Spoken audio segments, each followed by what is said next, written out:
Alô galera esperta, aqui é o professor Beto Brito do canal Literatura Legal e hoje vou fazer um vídeo especial para os meus alunos do segundo ano do Colégio de Contato, pois eles vão ter prova bimestral, vai cair esse conteúdo, então para que eles possam revisar neste final de semana aí, tá certo? Seguinte, hoje iremos falar de vanguardas europeias, então você que quer saber sobre vanguardas europeias, curte aqui, já se inscreve no nosso canal, deixa de preguiça, ajuda o professor, tá certo? Curte logo aqui, compartilha em suas redes sociais.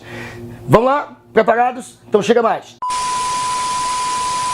Pessoal, as vanguardas europeias são movimentos inovadores que surgiram na Europa no início do século XX. O nome vanguardas é uma referência à expressão avant-guarda, ou seja, ir adiante, o que conota a ideia de progredir. Então todos esses movimentos que nasceram em pontos distintos da Europa, que na verdade tinham propostas distintas, eles eram todos inovadores. Não eram iguais, mas todos eram inovadores. Por isso passaram a ser chamados de vanguardas europeias.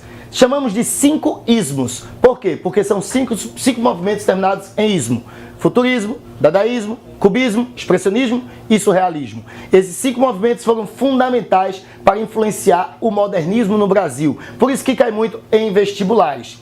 Quando estudamos as vanguardas europeias, estudamos não somente suas propostas, mas também os seus principais representantes. Porque nas provinhas do Enem também caem muitas questões com imagens relacionadas a essas vanguardas europeias, ok? Então preparados? Vamos listá-las. Olha só. A primeira vanguarda é o expressionismo. O expressionismo nasceu no ano de 1905, na Alemanha. Seu principal representante é um cara chamado Casimir.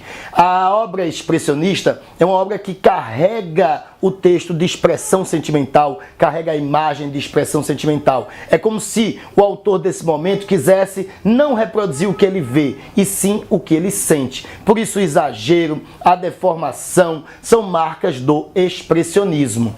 Quando a gente fala de expressionismo como influência de autores brasileiros, a gente lembra muito, pessoal, da Tarsila do Amaral, a gente lembra muito da Anita Malfatti, que são autoras que pintaram muitos quadros modernistas com fortes influências expressionistas. Inclusive o Thiago vai colocar aí, ó, para vocês um quadro. Esse quadro aí, ó, tá na tela para vocês, é o Abaporu, que é o maior símbolo do modernismo no Brasil. E ele tem fortes influências expressionistas. Perceba no pé exagerado, na deformação do personagem, nas cores muito vivas, expressivas, que são típicas desse período literário. Não somente literário, desculpa. Na verdade, as vanguardas europeias ultrapassam o limite da literatura. Então envolvem dança, pintura, música, cinema e literatura, ok?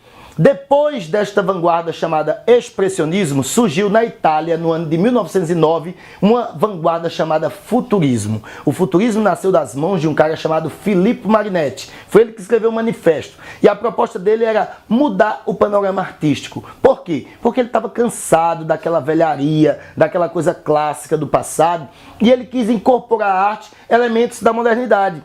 Mudou a forma de se viver.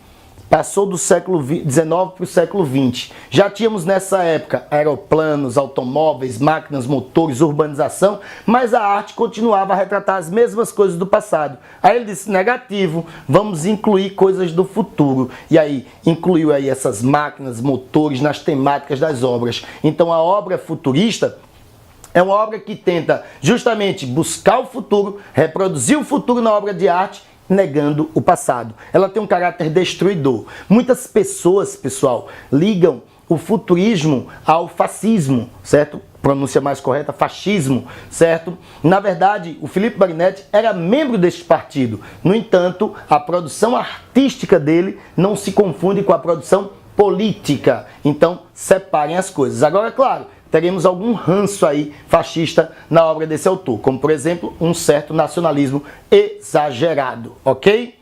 Além do futurismo, temos também uma outra vanguarda chamada cubismo. O cubismo talvez seja mais reconhecida pelos alunos, porque Pablo Picasso, seu grande representante, tem obras muito populares, e essas obras terminam ficando na cabeça, no imaginário da sociedade, sendo mais fáceis de serem identificadas. Como o nome já diz, cubismo tenta reproduzir a realidade por meio de formas geométricas, cubos, quadrados, retângulos, formas retas. E isso é inovador por quê? Porque a sociedade estava acostumada em ver nas imagens aquilo que a imagem verdadeiramente é. E esse autor disse, não, eu vou reproduzir uma sociedade fragmentada. Lembrem, nasceu em plena Primeira Guerra Mundial, 1914. Então o autor quis reproduzir por meio de sua obra a verdade da sociedade. Se a sociedade está dividida, está em guerra, eu vou reproduzir essa sociedade dividida em guerra. Como? Fragmentando a imagem. Aí você deve lembrar de quadros muito famosos de Picasso, como por exemplo Guernica. Coloca aqui, Tiago, Guernica,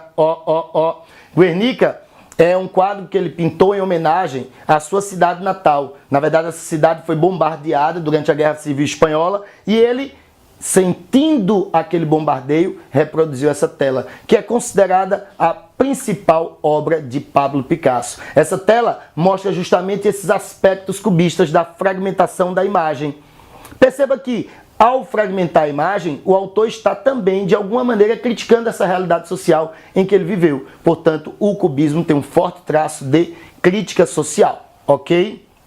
No Brasil, alguns autores modernistas também tiveram fortes influências cubistas. Na literatura, Oswald de Andrade. Aí você diz, como é que na literatura isso aparece, professor? Com a fragmentação da imagem reproduzida em versos. De que maneira? Quando os versos vêm independentes, certo? Versos isolados, que não têm relação um com o outro. Isso também pode ser conhecido como cinematografia. Oswald de Andrade, primeira fase do modernismo, usou isso, ok? A quarta vanguarda europeia é o dadaísmo, e talvez a mais revolucionária de todas. Um movimento sem nexo, sem lógica, destruidor, que preza pela liberdade de criação a qualquer custo.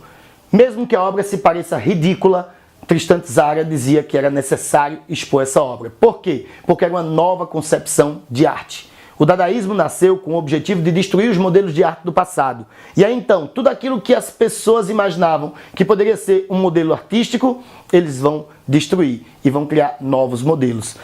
A obra mais representativa é uma obra de Marcel Duchamp, que é aquele Urinol. Vou colocar aqui para vocês, ó, olha aí, aquele mictório que foi exposto como escultura, representa essa anarquia, essa revolução proposta pelo dadaísmo. Professor, mas o dadaísmo é algo assim interessante conceitualmente? Na verdade, pessoal, talvez você até pense que é uma arte sem valor, ridícula. No entanto, eles nasceram no momento em que era necessário atuar desta maneira. Por quê? Porque a arte clássica estava dominando a sociedade durante muito tempo e era necessário dar um basta. E como é que se dava um basta? Com essa liberdade de criação, rompendo com os padrões, certo? Então era necessário dar um choque na sociedade e o dadaísmo foi esse choque na sociedade, tá certo?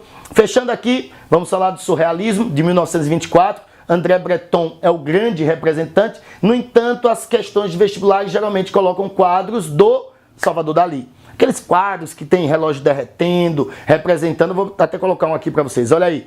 Este quadro, ele representa justamente esses relógios derretendo, a ideia de sonho, certo? Como se as horas estivessem passando. Então esse ambiente de sonho, esses ambientes oníricos, esses ambientes de loucura, são típicos das obras surrealistas, tá certo? O surrealismo ele nasceu na França, em 1924, com o objetivo de reproduzir o inconsciente humano. O André Breton, que é o grande líder do surrealismo, ele era também estudante de psicanálise. E aí então ele disse, pô, já fizeram tudo, como é que eu vou inovar? Já mostraram a realidade, já mostraram a realidade fragmentada, já mostraram a voz do coração, agora eu vou reproduzir o inconsciente. E o que é o inconsciente? É esse lado da nossa cabeça, essa parte da nossa mente, que nós não temos acesso, que nós não comandamos, que é o mundo do sonho, o mundo da loucura, o mundo entorpecente, o mundo bêbado, que foi tão bem reproduzido nas obras de Manuel Bandeira. Manuel Bandeira tem uma obra chamada Poética, que ele exalta esse mundo bêbado, certo? Esse mundo bêbado é um mundo surrealista.